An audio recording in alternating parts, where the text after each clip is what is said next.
cuando en Esencia Creativa tuvimos el proyecto y el business plan, lo presentamos a Zaragoza Activa junto con jóvenes empresarios y nos apoyaron y estamos ahí en los viveros de emprendedores con un crecimiento, pues bueno, llevamos 7 meses en el mercado, estamos ya con un equipo de personas trabajando de 5 personas y la verdad es que esa ayuda de Zaragoza Activa de los viveros pues es fundamental, igual pues de la cátedra desde... Sí, pero lo que pasa es que, fíjate María, yo antes de, bueno, podría poner por ejemplo el caso de Inglaterra, ¿no? Donde más que ayudas lo que se tiene pues es un periodo de carencia, donde el empresario puede, pues con poco dinero, sin tener que pagar a Hacienda, pues estar una determinada cantidad de años innovando y bueno, pues decidiendo, bueno, emprendiendo nuevas labores. Y pongo el ejemplo también en Estados Unidos, en donde existe capital de riesgo que no existe en España.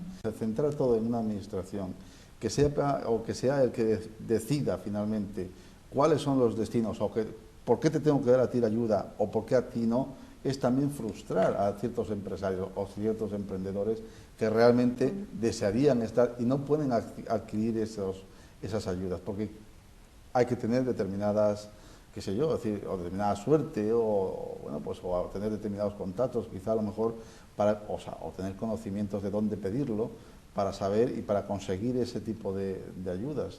Vería más positivo, por ejemplo, que en el tema de educación, donde solamente, hasta hace poco, solamente funcionaba también lo que es la universidad pública, y si hablamos de que la gran mayoría de los colegios son públicos, pues a lo mejor no existe el mismo incentivo que pueden existir en otros sitios.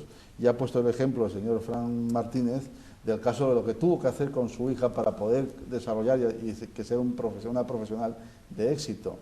Pero eso que acaba de decir, por ejemplo, yo no lo sabía y a lo mejor podía haberlo sabido y no me había enterado. Pero ¿por qué tengo que yo recurrir o irme al extranjero para poder conseguir que mis hijos tengan determinadas habilidades? ¿Por qué no puedo conseguir eso en España? ¿Por qué no es posible? Claro, es decir, aquí estamos hablando de un sistema educativo totalmente distinto, que a lo mejor sea la clave del problema. Hay que ver la botella, en todo caso, medio llena, medio llena, medio vacía. Está claro que no todo es... Fíjese, hablando de profesores universitarios, la labor que usted está desarrollando en este programa va más allá de su labor universitaria. Yo no creo que el decano de su facultad le exija ni le obligue a venir a este programa a divulgar economía y a divulgar conocimiento. La labor del profesor asociado, usted sabe que yo doy 3 horas. El contrato mío de asociado son 3 horitas. Es decir, a mí, presidente de la universidad, me ha contratado porque tengo un contrato como profesional en mi propio despacho. Cosa que hay que valorar, ese tipo de profesores que llegan ahora nuevamente a la universidad, pero con otra, digamos, con otro currículum, porque antes los profesores asociados no existía esa posibilidad que tengan que venir de fuera de la empresa. Y ahora, evidentemente, ha cambiado algo, pero hay que hacer muchísimo más, Juan. Al final, fíjese que estamos todos de acuerdo en que la flexibilidad, yo creo que en momentos como crisis, la flexibilidad es algo fundamental.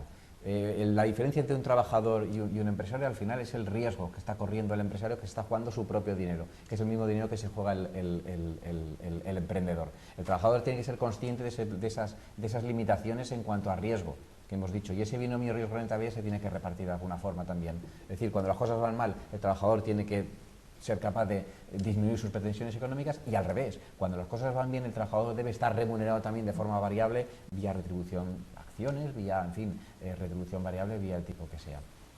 De todas formas, quería decirle a don Juan que le he echado mucho de menos. Ha querido decir que usted es el optimista, la señora Sarsot es el optimista y el profesor Fran Martínez y yo, pues somos los pesimistas. El problema, don Juan, es el siguiente. Yo no soy un teórico, ni lo he sido, ni he sido profesor, pero estoy constantemente las 24 horas en la práctica. Y lamentablemente, el estar las 24 horas del día en la práctica, y hoy hablando con empresarios, más que hablando, llorando, ¿no? Con empresarios, el problema que tenemos no es un problema de ser pesimista o de ser optimista.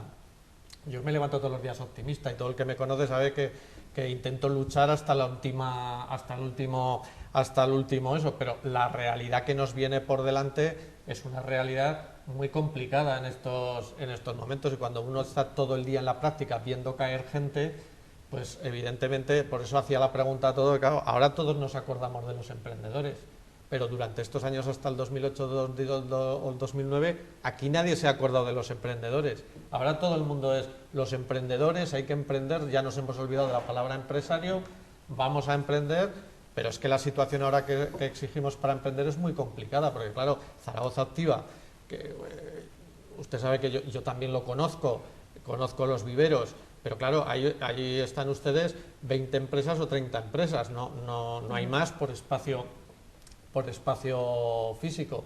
Claro, esas 30 empresas evidentemente son como unas plantas que están cuidando y que están saliendo, y que en algunos casos, como es el caso de María Sassot, está saliendo con mucha fuerza, pero evidentemente ante el futuro que nos espera, que yo hablo de una real, intento hablar de una visión real, no de una visión pesimista, o sea, y ante esa visión real no queda más que luchar, evidentemente. Claro, en estos momentos, claro, dicen emprender es muy... Además, se ha hecho una sociedad, en mi opinión, tan injusta. Esta mañana, por ejemplo, estaba enfrente del hospital provincial, venía del juzgado, y ha dado casualidad, porque como uno ya por año va conociendo, pues mucha gente, ¿no? Y había un celador del hospital provincial: hombre, José Antonio, ¿qué tal estás? Y me ha hecho una reflexión, claro, porque aquí nos metemos habitualmente con los funcionarios, especialmente con el señor director, nos metemos a menudo, y claro, decía él, y me decía él, dice: oye, que por cierto, durante todos estos años que se ha ganado el dinero a las puertas y todo esto, no he visto que os acordarais de esos funcionarios, de los celadores, o sea, claro, y no te queda otro remedio que decir, pues tienes razón. El problema es que hemos creado una sociedad muy injusta, en mi modesta opinión, no desde el pesimismo, sino que no ha sido justa. O sea, que aquí ha habido pues muchos casos de corrupción, no ha habido, en fin, que no hay una claridad, ni hay justicia, ni hay una igualdad, ni ha habido los principios que en teoría nos marca la Constitución española, ¿no? Y ahora, de todo eso, tenemos que hacer una nueva sociedad, porque está claro, el profesor Fran Martínez, yo le recomendaría la lectura del libro. Claro, llega que este modelo, pues no sé si nos vale el modelo actual en el que nos estamos moviendo. De hecho, aquí está cambiando todo el mundo. Ahora las entidades bancarias resulta que están cambiando completamente su estrategia. Cuando antes hubo un momento que tenían redes de agentes por toda España, desmontaron las redes de agentes. Y resulta que ahora están volviendo a montar las redes de agentes. Quiere decir que ni las propias entidades bancarias saben cuál es su camino ni su estrategia, ni los abogados. O sea, señor José Antonio Bisús, yo le voy a decir una cosa que es importante. Evidentemente se está cambiando las cosas, pero no hay un estamento que no está cambiando absolutamente nada. Hoy día mismo veía por la mañana en una entrevista en televisión española, la entrevista a un representante político. Y este señor repetía constantemente que lo que hay que tener es más Estado y más impuestos. Es decir, lo que está lanzando ese señor y muchas otras personas es un mensaje hacia nuestra sociedad totalmente contrario a lo que vendría a ser pues el espíritu emprendedor. Son las trabas que habla el señor Fran Martínez. Vamos a seguir poniendo trabas, vamos a seguir poniendo normativas, vamos a seguir clavándole con impuestos al emprendedor. ¿Qué futuro nos puede esperar si es que nuestros representantes políticos que no piensan en el futuro, no piensan realmente a largo plazo, sino piensan simplemente en sus propios intereses electorales, que no es otra cosa, o no es así? Y en menos libertad. Y en menos libertad. Que es el título de este programa. Esto va de la mano naturalmente de la libertad. La libertad implica también que te den posibilidades de desarrollarte, que tengas un mercado donde puedas estar, donde puedas vender, donde puedas elegir. Donde puedas elegir, fundamentalmente. Si tú resulta que no tienes mercado y que tu único mercado va a ser el Estado, el señor Juan Rollo, la señora María Sassot y el señor Fran Martínez y usted mismo como abogado, no tendríamos más que un solo elemento que fiscalizaría absolutamente todas nuestras actividades, y lo único que ocurriría es sencillamente que nos pagaría el precio que realmente ellos fijaran. Entonces ese tipo de sociedad, sinceramente, no me gusta. Me gusta una sociedad libre donde yo pueda elegir dónde puedo colocar mi mercadería, mi servicio, y donde yo pueda naturalmente desarrollarme con potencialidad, con toda mi potencialidad, con toda mi iniciativa, con toda mi creatividad, y poder salir adelante, ¿no? con mi proyecto emprendedor, el suyo y el de todos nosotros. Pero, señor director, hay una cosa, es que también en el campo de la política hace falta emprendedores. Sí. Es que ese es el punto de la cuestión. O sea, aquí donde hace falta de verdad emprendedores de verdad, donde está el poder, que sabe que siempre, ahora me atacará don Juan, donde está el poder al final, es en el Congreso de los Diputados, que son los que hacen las leyes y el eso. Ayer donde tienen que estar, donde está el poder, donde tienen que estar los emprendedores. Porque claro, si no el emprendedor, sí, lo dejamos allí en una especie de vivero, lo dejamos en eso, con una estructura estatal, que claro, el señor que usted ha oído esta mañana, me gustaría saber cuál es su profesión, pero estoy seguro que jamás ha emprendido absolutamente nada, ni ha arriesgado absolutamente nada, porque es completamente imposible. Claro, el decir ahora que se oye discursos, no vamos a hablar de partido, pero oye discursos de más Estado, no se pueden perder derechos sociales, si derechos sociales no queremos perder nadie, pero el problema es, ¿podemos pagar la estructura estatal que hemos creado? Si es que derechos van siempre con obligaciones, es decir, yo tengo derecho a algo, fenomenal, ¿quién tiene la obligación de darte ese derecho? Esto es bien sencillo. Sí, pero yo la pregunta que hago a los invitados, la estructura estatal en estos momentos que tenemos de comunidades autónomas, de tal, todo eso, ¿nos la podemos permitir? ¿Hay estructura ahora en la calle? Porque la estructura está tan débil en la calle que ¿cómo mantenemos los salarios de las universidades, de los colegios, de las pensiones, de no sé qué, no sé cuántas? Es que ustedes son economistas, yo ahí ya me parapeto, ¿no? Pero a ver cómo hacen los números, porque ahí eso no hay quien lo cuadre. Pero cuando usted habla de los recortes a los funcionarios, oiga, a los funcionarios y al personal laboral de la universidad. Yo no he dicho nada de recortes. Porque o lo ha dicho el a mí no me metan eso, el señor Ceballos. Usted tiene la oportunidad de meterme a mí en los recortes que han habido han sido para todo el mundo igual. Sí, que aquí yo con un sueldo, en fin, de profesor de asociado, también me han recortado exactamente igual.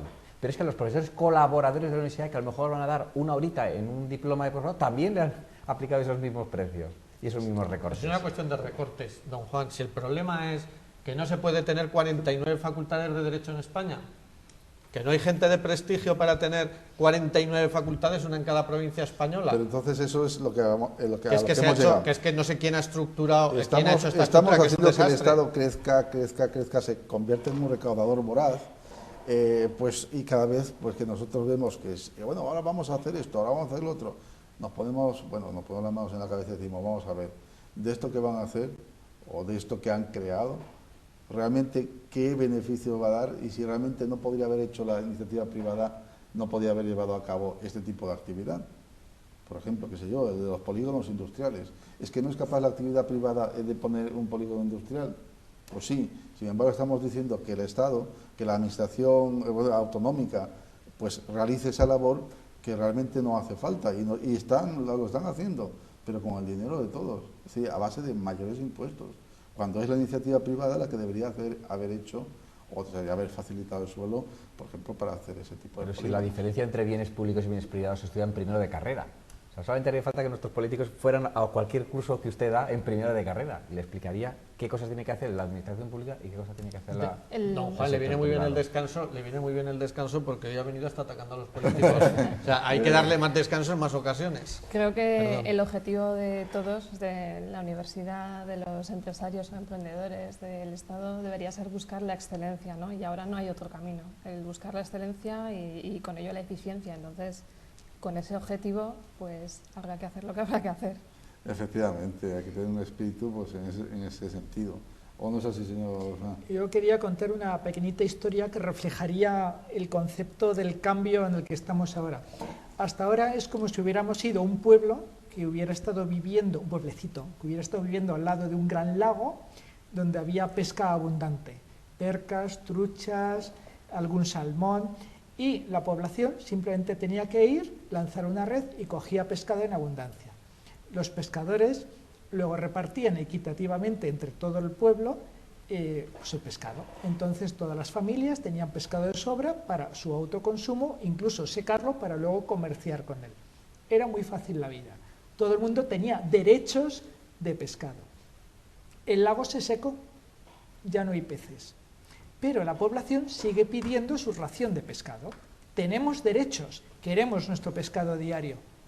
Y los emprendedores dicen, señores, ya no hay lago, ya no hay peces. Ahora tenemos que hacer lanzas, flechas e ir al monte a correr detrás de los venados. Ahora tenemos que ser cazadores, tenemos que ser emprendedores. Ese es el concepto. Entonces, todo ha cambiado.